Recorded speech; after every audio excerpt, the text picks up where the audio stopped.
علی رضی اللہ تعالی عنہ ان کا دور خلافت ہے، پورا کا پورا باہمی خانہ جنگی کی نظر ہو گیا، اس میں حضرت علی پر معاذ اللہ کوئی الزام نہیں، رضی اللہ تعالی عنہ وکرم اللہ وجہہ، وہ امام حق تھے، لیکن یہ ہے کہ ان کا بے بس ہو گئے تھے، لاچار ہو گئے تھے، حالات پر کنٹرول نہیں ہو رہا۔ اسی جنگ صفین کے اندر جب ایک تجویز پیش کی گئی کہ لڑنے بھڑنے کی بجائے حکم مان لو، جیسے قرآن مجید میں آیا ہے کہ میاں اور بیوی کے درمیان اختلاف ہو جائے تو فبعثوا حکما من اہلہ وحکما من اہلہا، ایک حکم لڑکے والوں کی طرف سے ایک حکم لڑکی والوں کی طرف سے مقرر کر لو، وہ آپس میں معاملہ طے کرائیں، لہذا تحکیم کی تجویز کی گئی۔ حضرت علی نے یہ تجویز پیش کی گئی عمرو بن العاص رضی اللہ تعالیٰ عنہ کی طرف سے، جو حضرت معاویہ کے ساتھی تھے۔ حضرت علی اس تحکیم کو قبول نہیں کرنا چاہتے تھے، جانتے تھے کہ یہ ایک چال ہے جس میں آ رہا ہوں، لیکن بالآخر آپ نے وہ قبول کر لیا۔ اچھا بھائی، ابو موسیٰ اشعری ہماری طرف سے، عمرو بن العاص معاویہ کی طرف سے، یہ دو حکم ہیں۔ اس موقع پر اب تحکیم کیا ہوئی، کیا اس کی شرائط تھی، کیا اس میں نہیں جانا چاہتا، اس وقت میں تاریخ نہیں بیان کر رہا، بلکہ مجھے اب چوتھے خلیفہ حضرت علی کی شہادت کا پس منظر بیان کرنا ہے۔ اور ہزاروں شہادتیں ہو رہی ہیں، لیکن اس دور کی شہادتوں میں سب سے چوٹی پر حضرت عمر کی شہادت، حضرت عثمان کی شہادت، حضرت علی کی شہادت رضی اللہ تعالی عنہم اجمعین۔ اس وقت حضرت علی کے جو حامی تھے، انہی میں سے ایک فرقہ علیحدہ ہو گیا کہ یہ تحکیم کفر ہے، ان الحکم الا للہ، حکم کا فیصلے کا اختیار اللہ کے سوا کسی کو نہیں ہے، لہذا یہ جو کیا ہے یہ غلط ہے۔ اور اس حد تک چلے گئے کہ جنہوں نے یہ تحکیم کو قبول کیا وہ کافر ہو گئے، علی بھی کافر، معاویہ بھی کافر، عمرو بن العاص بھی کافر، جنہوں نے مانا کافر۔ یہ لوگ کہلاتے خوارج تھے، یہ حضرت علی کی فوج میں شامل، حضرت علی کے حامی تھے، حضرت علی کی جماعت میں سے تھے، لیکن بس ایک غلطی، جذبات کے اندر آ کر، غصے کے اندر آ کر اس درجے، اور وہ حضرت علی سے علیحدہ ہو گئے۔ اس کے بعد انہوں نے اپنی ایک کانفرنس کی، ایک جنگ بھی ہوئی، پھر حضرت علی کو ان کے خلاف جنگ کرنی پڑی، وہ جنگ نہروان کہلاتی ہے، جن میں کہ ان خوارج کو حضرت علی نے بہت بڑی شکست دی۔ پھر انہوں نے کانفرنس کی آپس میں بیٹھ کر کہ علی کو یا معاویہ کو فوجی شکست دینا تو ہمارے لیے ممکن نہیں ہے، ایسے کرو کہ ان تینوں کو قتل کر دو، علی کو بھی قتل کر دو رضی اللہ تعالی عنہ، معاویہ کو بھی قتل کر دو رضی اللہ تعالی عنہ، عمرو بن العاص کو بھی قتل کر دو، تاکہ اس کے بعد مسلمان اپنا کوئی خلیفہ چن لیں گے۔ رمضان سن 40 ہجری اس کا ایک دن معین کر لیا، ایک ہی دن یہ تینوں جو ہے، عبد الرحمن ابن ملجم آئے گا مدینے کے اندر، کوفے کے اندر، حضرت علی نے صدر مقام کوفہ بنا لیا تھا، اور فجر کی نماز میں حضرت علی پر حملہ کرے گا۔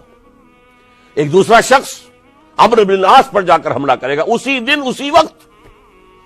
ایک تیسرا شخص وہ امیر معاویہ کے اوپر حملہ کرے گا۔ عمرو بن العاص اس روز مسجد میں آئے ہی نہیں، ان کی جگہ کوئی اور شخص جو نماز پڑھا رہے تھے وہ شہید کر دیے گئے۔ حضرت معاویہ پر جو حملہ ہوا وہ اوچھا پڑا وار، وہ جلدی تندرست ہو گئے۔ حضرت علی ابھی وہ گھر سے نکل کر مسجد کی طرف جا رہے تھے، ابن ملجم نے ایک اور ساتھی اپنے ساتھ لے کر حملے کیے ہیں، شدید زخمی کر دیا۔ حضرت علی نے آواز دی، کچھ لوگ آئے، ایک ساتھی تو دوڑ گیا اور ابن ملجم جو ہے وہ پکڑ لیا گیا۔ پھر کسی اور نے نماز پڑھائی، اور حضرت علی رضی اللہ تعالی عنہ نے وصیت کر دی کہ اگر میرا انتقال ہو جائے تو اس ابن ملجم سے قصاص لے لینا، نہ ہو تو پھر میں خود اس کا فیصلہ کروں گا۔ لیکن حضرت علی رضی اللہ تعالی عنہ بھی شہید ہو گئے۔ یہ شہادتیں میں نے کس کیٹیگری میں ڈالی ہیں، ہسٹوریکل بیک گراؤنڈ کیا ہے اس کو سمجھیے۔ ایک شہادتیں وہ تھیں جو دور نبوی میں ہوئی اللہ کے دین کو قائم کرنے کے لیے۔ سورہ شورى کی آیت ہے شرع لکم من الدین ما وصى به نوحا والذی اوحینا الیک وما اوحینا به ابراہیم وموسیٰ وعیسیٰ ان اقیموا الدین، دین کو قائم کرو. اور میں اس کا ترجمہ کیا کرتا ہوں وضاحت کرتے ہوئے، دین قائم نہیں ہے تو قائم کرو، قائم ہے تو قائم رکھو. اس کو گرانے کے لیے شیطانی قوتیں تو پورا زور لگائیں گی. ستیزہ کار رہا ہے ازل سے تا امروز، چراغ مصطفی سے شرار بولا بھی. ابلیس لعین کو تو پسند نہیں کہ اسلامی نظام دنیا میں قائم ہو. وہ تو نوع انسانی کا دشمن ہے، ازلی دشمن، پیدائشی دشمن. لہذا اب وہ جو خیمہ کھڑا ہوا ہے شامیانہ، اسے مضبوط رکھو. آندھی اگر چل رہی ہے تو اس کے بانس پکڑو، اس کی رسیاں مضبوط کرو. یہ ہے دین کو قائم رکھنا. یہ دور جو میں نے گنوایا ہے یہ اس دین کو قائم رکھنے کے لیے، اور اس پر جو خارجی حملے ہو رہے تھے ان حملوں کا سد باب کرنے کے لیے یہ بیش قیمت شہادتیں پیش کی گئی ہیں. ہزاروں صحابہ کی جانیں گئی ہیں اور 3 خلفائے راشدین شہید کیے گئے. لیکن یہ بات نوٹ کر لیجئے، اس کا نتیجہ کیا نکلا. وہ جو ہمارا سیلاب جا رہا تھا عالمی سطح پر، محمد کے دین کو آگے سے آگے پہنچاؤ، جو حضور خطبہ حجۃ الوداع میں کہہ کر گئے تھے میں نے تم پر حجت قائم کر دی، اب تمہیں حجت قائم کرنی ہے پوری نوع انسانی پر.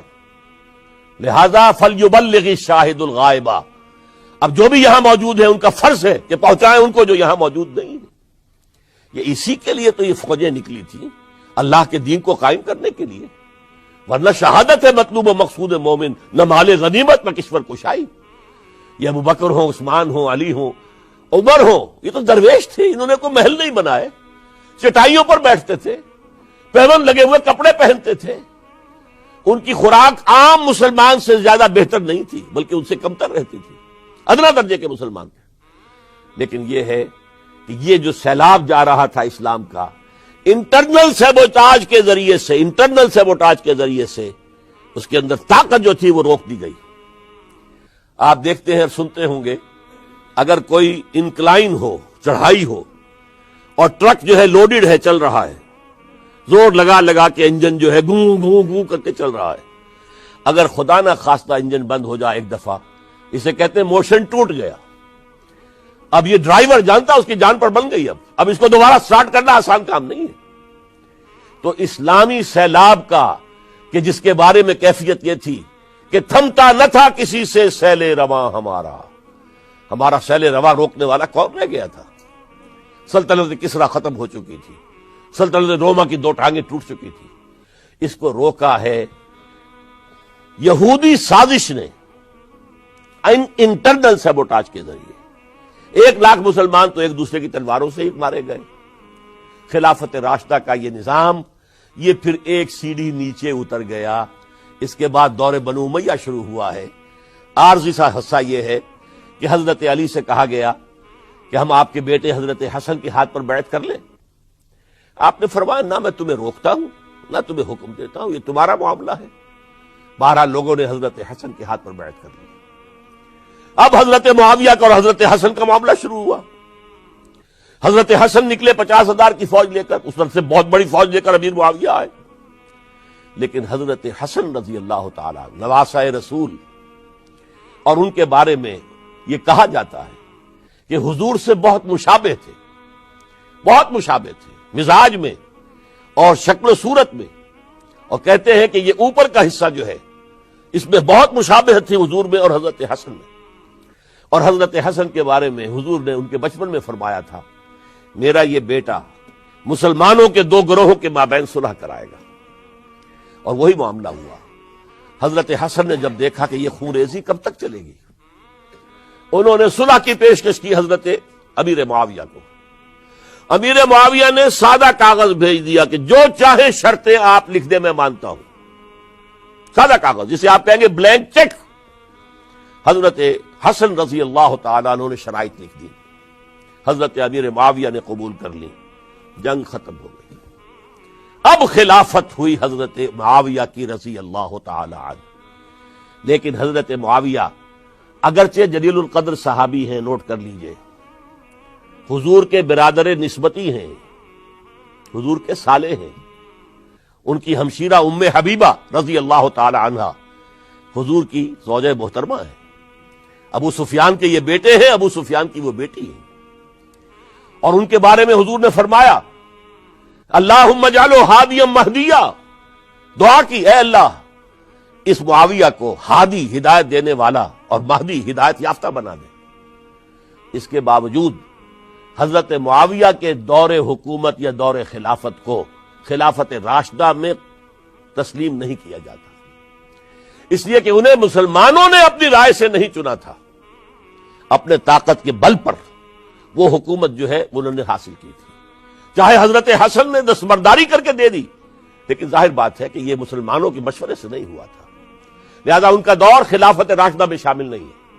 خلافت راشدہ ابو بکر، عمر، عثمان، علی اور مزید شامل کرنا ہو تو 6 مہینے حضرت حسن کے رضی اللہ تعالی عنہ، وہ بھی طاقت کے بل پر نہیں آئے تھے، مسلمانوں نے انہیں چنا تھا۔ یہ 30 برس بنتے ہیں، اور یہ 30 برس کی خلافت راشدہ کی داستان ہے جو میں نے آج آپ کے سامنے رکھی، اور اس دوران جن مسلمانوں نے اس نظام کو قائم رکھنے کے لیے جانیں دی ہیں، میں نے ان کی شہادت کا تذکرہ کیا۔ اقول قولی ھذا واستغفر اللہ لی ولکم ولسائر المسلمین والمسلمات۔